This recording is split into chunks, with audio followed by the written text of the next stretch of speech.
This super simple lemon curd is so easy to make. Mix all the ingredients together, cook them in the steam oven and whiz them up with a hand blender. Add the butter into the saucepan to melt it.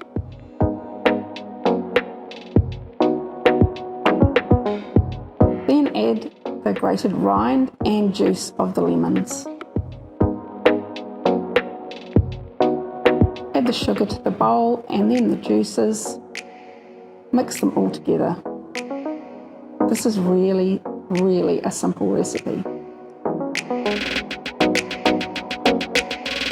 Now whip your egg yolks and put them all together into a jug or a bowl. Pop tin foil on the lid and we're going to steam this.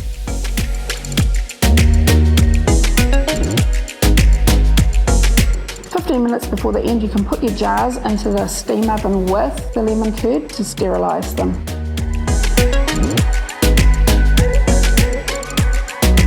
When it comes out, use your stick blender to blend it all together to emulsify it and pour it into the jar. It will set as it cools.